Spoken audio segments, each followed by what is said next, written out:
Hey Animaniacs! Despite how long I've had this channel, I haven't talked much about the animated series I watch. So let's dispense some thoughts over some of the series that happened over this summer. Not anime though, because besides the obvious, there really hasn't been much good anime this summer. Though Cells at Work is conceptually kind of neat, it's basically Osmosis Jones, the big animated metaphor for how your body fights diseases, only anime and not disgusting. We'll get to my absolute favorite stuff toward the end, and start off with some brief thoughts like, why is the new season of Total Drama the original cast but toddlers? Did you not want to make new character models that badly? I'm not saying it's bad, it's just, why? Though it is kind of nifty how it's also technically a crossover with 16. Ha! That would have been great. No, that one. Waiting for the day when Jude suddenly morphs into Chris. Still, I would have been perfectly happy with another season of Redonkulous Race. By the way, did you see that 16 voting PSA they just made? Yeah, that's how bad it's gotten. People in other countries are spending money to get us to vote. And hey, Tangled managed to have an episode that was interesting enough for me to watch twice. That was nice. Cartoon Network got a few new series, and one of those is Summer Camp Island. Okay, first question. Between this and The Parent Trap, where were these summer camps where the kids could just run around and do whatever they wanted? Also in this one, everything is sentient and the counselors are witches. One of those ends up being cooler than the other, and it's not the one you're thinking of. And this is basically American Moe. It's super cute with a gentle, almost lullaby-like feel to it, and I like what it does with stories. Like there's a girl that turns into a werewolf, but when given the option to cure herself, she accepts that this is just part of who she is now.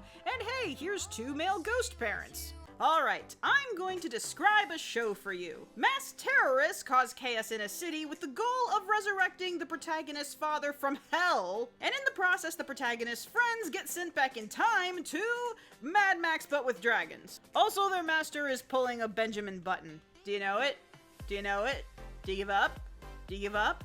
Yeah, that was season 8 and 9 of Ninjago. Yes, I have officially caught up with it, and even though I still think that the movie is funny, God did it suck at representing this show, which seems to utilize the Adventure Time strategy of if your characters look like toys or candy, you can get away with a lot thematically. You know, as long as you don't swear or say the word death or something crazy like that.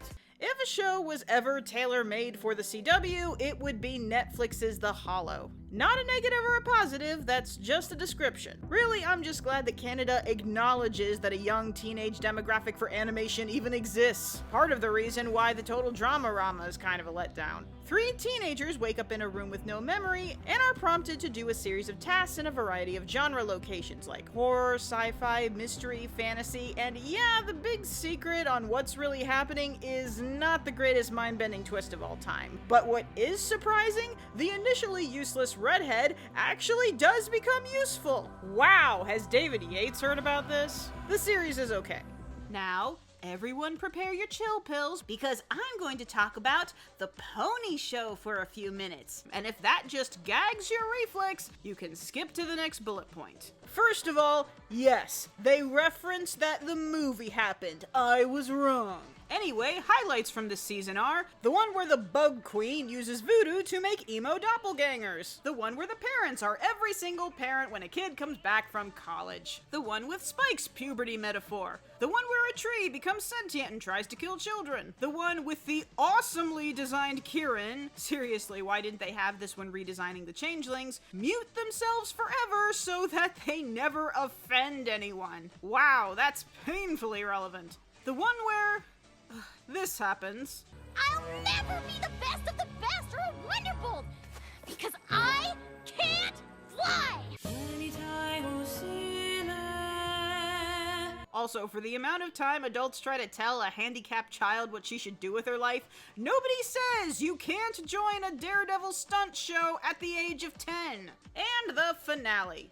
Hypothetically, because I would never watch unofficially leaked episodes online. Nope, never. But hypothetically, I've always thought it was hilariously twisted that technically the reason why this world values friendship isn't because learning how to decently coexist with others just makes life better for everyone, but because friendship is the fuel source of this world's metaphorical atom bombs. Less the case in the later seasons, but finally we got a villain that was trying to take advantage of that. And that after years of perpetrators of massive destruction and oppression are given royal pardons as long as they promise for realsies to accept friendship as their lord and savior, they finally imprison another villain, and it's a child. This world's so hilariously inconsistent. Oh, and then in the Equestria Girls special, like, Rarajack became canon or something? Okay, no it didn't, but come on! Look at this! This is not fan art, this is a screenshot! Look at it! But speaking of actually confirming things, hi, Shiro's boyfriend! For the 10 seconds you were on screen before you died. Really? Really, guys? We're still doing this? Okay, this may not be as egregious as some shows killing off their gay characters to keep it from getting too gay because the characters here were already broken up, which is good for Shiro's character even though it's keeping it in the Korra area of plausible deniability. Just, you can do better.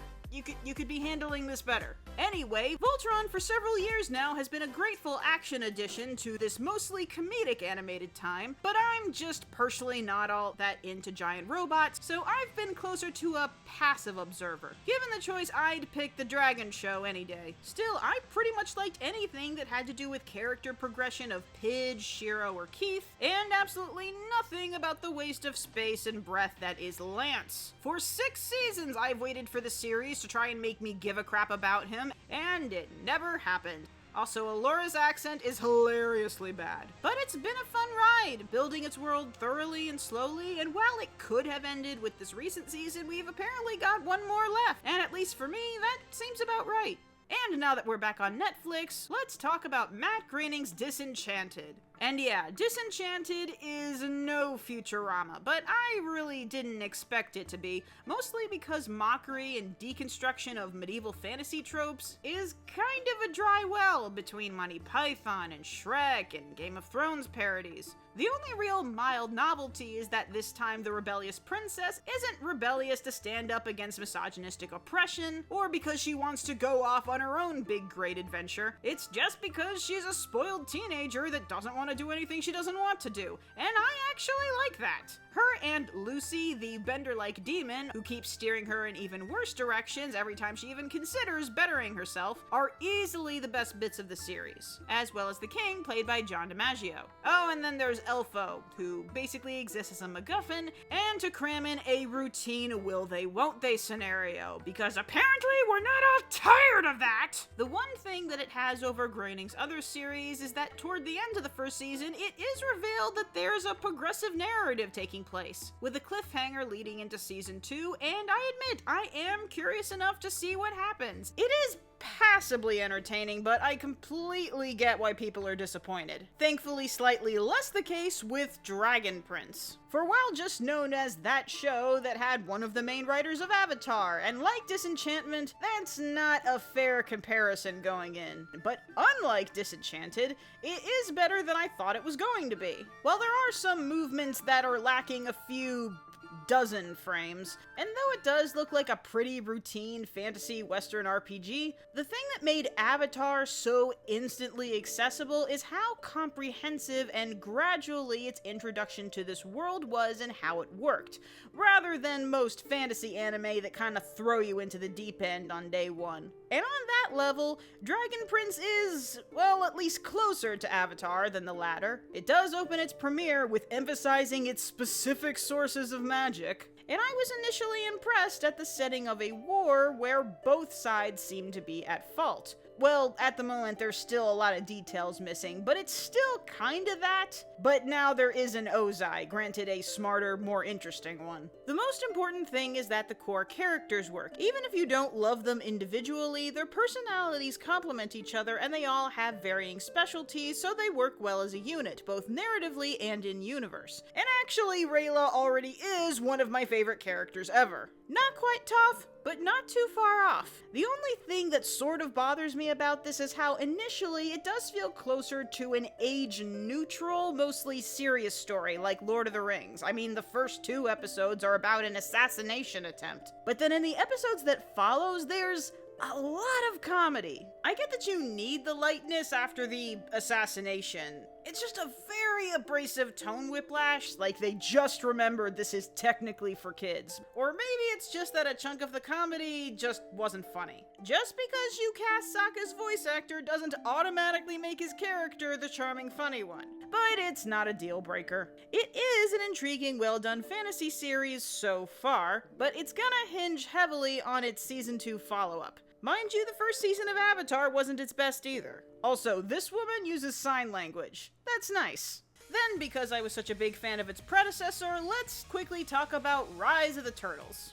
So we all feared that this would become the Teen Titans Go to the recently ended 2012 series, which is an even more apt comparison than you think. Because yes, it is a short-form, more comedic version of an action show prone to moments of genuine darkness and drama with punches of comedy and anime-esque visual touches. Gee, it's almost like the people who worked on that other show worked on this one. Oh wait, that's actually true! Rise of the Turtles is sort of that. Yes, comedy does seem to be the primary focus of the series, or at least half of it.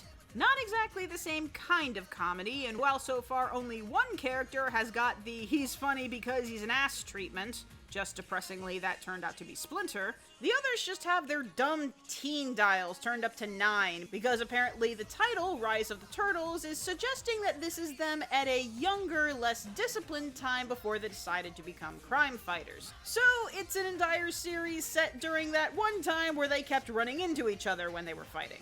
And like one of the big flaws in that other show, they've kind of all become the same character with minimal variation. Except for Donnie, who more than the others differs in his level-headedness and his dry wit, and is easily my favorite thing out of the whole so far. And they finally gave him a techno bow staff! I was always waiting in the CGI series for that to happen. They even had the one episode where Donnie was complaining that his weapon was just a wooden stick. You're a tech genius! Upgrade it! Don't just duct tape a rocket to it! Now look at this thing. Look at all the cool stuff it can do. Because that's the other big thing the show has going for it. The animation and the action is actually pretty great. This whole design has some very clear Studio Trigger influence in the expressions and the dynamic poses and the fluid action. I mean, look at Donnie's pack change. That could have come right out of Gurren Lagann. But at the moment, that does appear to be it. No real story, just episodic impressive action and hit-or-miss comedy. Though I am sort of amused that the Foot Clan uses magic origami soldiers because Shredder. God, that's dumb, but also kind of amazing. Now, the novel setup of Raph being the leader, with Leo being more of a goofball with sporadic leader tendencies, does mean there might be eventual character growth with a power shift down the line, but probably not for a while, and even when they do, it's gonna be a huge tone shift from what the show is now. So while this isn't bad, and there's nothing wrong with it having an episodic comedy focus, it's also just not for me. I mean, if you really want a really dark kind of awesome variation, you should have been reading IDW comics. But this is probably my favorite April. Also, I can't honestly say I'm excited about the prospect of a story around the mystical weapons because, oh, that worked so well for the 03 series. It didn't. It was easily the worst season. Also, didn't we all agree that the word mystic was poison after Gohan ruined it? Can you tell I have Team 4-Star on the brain? Could it have anything to do with the fact that Team 4-Star finally released episode 60? Maybe. Who else has been singing My Way for a week? Now, finally, to get to my absolute favorites of this summer. The first thing is the recent Adventure Time finale. Not necessarily because the finale itself is one of the greatest things or the greatest episode of Adventure Time. It was good, it was very satisfying, it wrapped up a couple of character arcs. It's really just to appreciate Adventure Time as a whole. It was never the biggest thing I was into, but that's also why whenever I was reminded that it existed, it was a pleasant experience. Adventure Adventure Time was like a child playing with toys in a sandbox. So many different kinds of characters with weird, wild, funny adventures. But then stuck true to a more or less consistent lore, and as it went on, it accumulated so much more character, and the lore got more complex. Characters were more fleshed out. The stories embraced a variety of tones and genres, including occasionally dipping into philosophy and existentialism, giving the impression that the series was growing up with its audience. Lord knows the voice actor for Finn did. I know that gradual change is also probably why the popularity wavered over time, but let's face it, it wasn't helped by a pretty inconsistent airing schedule and large hiatuses. Boy, that was a common thing to happen to really good series over the past couple years. But it was very consistent at being creative, funny, and daring. This was the kind of story and creativity that only animation can do, and embraces the best advantages in entertainment for children, that your imagination and boundaries are limitless as long as you don't go into certain areas. And also this happened. Now that we've talked about a couple of series that are almost ending, is there anything else that's just started to get excited about? And yup.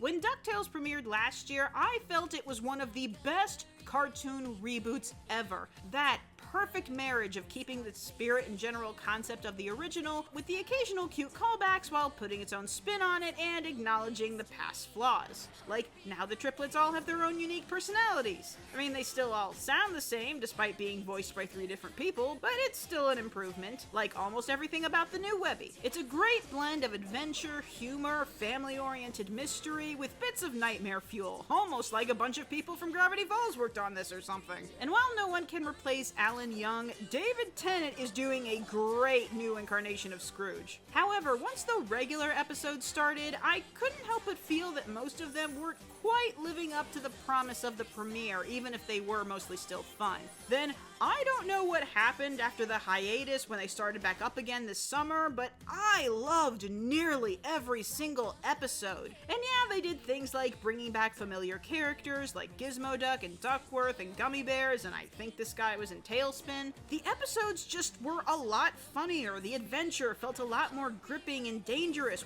and we got more narrative traction, discovering things about the mom, and more nightmare fuel, and Louie being a person with emotions for 2 whole seconds. They were just really solid episodes. Oh my god, the castle episode with Scrooge's parents. Accidentally granted them immortality. I didn't know it would buy me an eternity's worth of criticism. So, he admits he wants to be rid of us. Ugh, would you rather I'd let you pass or made you immortal? Neither is satisfactory. A thoughtful son would know that. I could watch an entire hour of Scrooge arguing with his dad.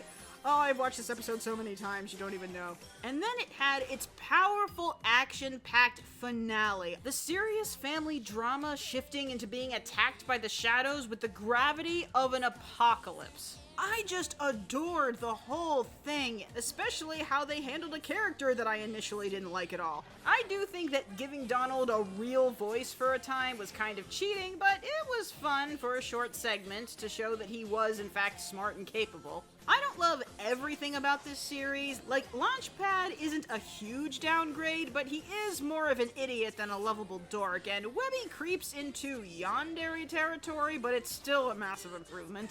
And I will not be satisfied until Darkwing is in the show fully with Gosling, not just the show within a show gimmick. But overall, this is one of my favorite things on TV right now. Well, I figured some of you are chomping at the bit at this point, so we might as well talk about Steven Universe already. So Steven Universe had one of its best Steven bombs ever, but was instigated by the developments in the previous episode, A Single Pale Rose, and spoiler discussion, it turns out that Steven's mom, War Criminal Rose Chorus, was Pink Diamond the whole time! Wow, you mean the pink character turned out was secretly the other pink character? Yeah, I wasn't super enthused by the twist, which isn't to make light of the writer's obvious long effort to lead people away from this obvious assumption, because it almost worked. But when I had time to think about it, while it's nice for a story turn to be surprising, it's even more important, especially in a series, about how it affects the plot going forward. And this was a big deal in terms of how it affected the story and the characters. So no, it's not a shocking twist, but that doesn't mean it's a bad one. I also admit I just kind of wanted the well-known theories to be wrong just because I'm tired of cartoon theorists putting spoilers about their theories in the titles of their videos, so it ruins things for people who don't even click on them. But retaining to the arc itself, I don't have that much to say outside of I just loved all of it. That Sapphire and Ruby broke up, the new mature, perceptive Amethyst, Ruby trying to explore who she is outside of her relationship, the proposal, Bismuth coming back. Because yeah, that was seriously messed up how the ending of her arc was just to lock her away again. And the first gay wedding in a children's program, with the added bonus that the expected gendered attire was flipped, which I can only guess was to flip off international censoring of LGBT content by giving Ruby a mustache. Yeah, kinda hard to make that work now! And Let's Only Think About Love might be my new favorite Steven Universe song. I love the rhyming scheme. Did that even end up mattering when she faked her own shattering? But it's not over yet, because Yellow Diamond and Blue Diamond suddenly appear. But oh no, they're intercepted by the cluster, becoming sentient and forming a giant arm! Then suddenly out of the blue, Lapis comes back for total realsies this time, you guys! And now Steven can totally read minds, I guess. Who cares, he's a diamond, he can do everything. And then we got introduced to White Diamond, and holy crap is about to hit the fan. So yeah, this was good. This was a very enjoyable set of episodes. Though this feels like Steven's heading into its end game, there's no official confirmation about whether or not the series is ending, but we do know we're getting a movie. And now for the adult crowd, the 7th season of Venture Brothers is underway, which makes me so happy because this series only has a new season come out every 2 to 3 years. It is currently the longest still running show on Adult Swim. It has been around longer than Robot Chicken. And when I say adult, I mean this is Rick and Morty territory, complete with those fast-paced quips that you need to watch 3 times to fully get what they're saying, but once you do, it's golden. Only instead of an R-rated Back to the Future, only not really, Venture Brothers is a violent, crude parody of 70s action cartoons like Johnny Quest. But couldn't help but think that the first 3 episodes of this season were supposed to be the finale of last season because it closed a lot of arcs, but doesn't really matter. If you're interested in checking this out, yeah, there's been a lot of story covered in 7 seasons, but hey, it was easier for me to get invested in Bojack Horseman by jumping into season 4 rather than 1. Sometimes spoilers be damned. And hey, speaking of Bojack Horseman, season 5. Oh boy. It's still pretty amazing how this show makes a very relatable, funny human story out of exploring topics like depression, mental illness, nihilism, and overall just how sad and empty it is to be the most privileged people on the planet, while also satirizing the superficialities of the entertainment industry. Season 4 was probably the most positive ending, at least for Bojack himself, so obviously Season 5 needed to fix that. I can't say that this season pulled no punches, because given recent events, it could have been way worse. But it is very possible that this is the darkest season yet. Or at least the one that's the least fun, and the one where Bojack is at his most broken. To the point where my favorite episode of this season was the one where it's just an hour and a half of Bojack monologuing at his mother's funeral. This is not to say that this is not a great season, it's just not a fun one. It does take somewhat balanced shots at big news items like Me Too and outrage culture, but its main target of judgment is on how much we let celebrities get away with, the toxic relationship between the famouses, the press, and the audience, even at shows like Bojack itself. There's a lot to unpack here. It is absolutely one of the best things of this year, but it is rough. But still practically a fun family comedy when you compare it to Bird Boy. But hey, the main co-star is Rosa from Brooklyn Nine-Nine. That's nice. Okay, that was a downer, so we need to end this video with something almost impossibly pure and positive, so it can only be my absolute favorite thing that I have watched in the past 4 months, and that is Netflix's Hilda. A story about a fearless girl who loves befriending supernatural entities in a world where everyone knows they exist, but tends to think the worst about them. Nope, not a potential minority allegory whatsoever. Just from the art, you can see that it embodies a lot of ethereal whimsy and cuteness, but it's also a world that feels a lot more rich and developed than the marshmallow fluff that is Summer Camp Island. This is modern urban fantasy at its best, and I know that's really thanks to the fact that this is based on a popular graphic novel. But I think its biggest selling point is that this series has probably some of the best character work I've seen this year. The core cast sure is all very likable, but especially the inhuman beings we meet have such distinct, amusing personalities and voices, and everyone's interactions and dialogue are just so much fun to watch and listen to. And even though the inhuman race that runs on bureaucracy and paperwork has kind of been done, Alfur the Elf is my new favorite thing, and I want one. This is precisely why an elf would never make a promise without a written document. That way you can include disclaimers that absolve responsibility in the event the promise cannot be upheld. You know, this isn't much of a pep talk. Can't you just say, you can do it? Sure, you can do it. Statement for encouragement purposes only. You may not actually be able to do it.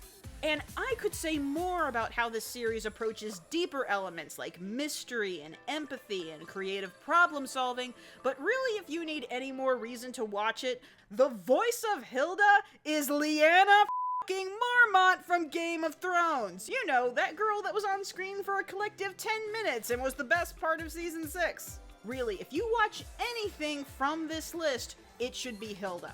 So yeah, that was a longish summary of all the stuff I really enjoyed this summer. And I'm sure there was other stuff that I missed that you guys really enjoyed, so please let me know about them. Comment, like, subscribe, etc., and you stay incredibly shiny, Animaniacs. And now, the end is near, and so I face the final curtain.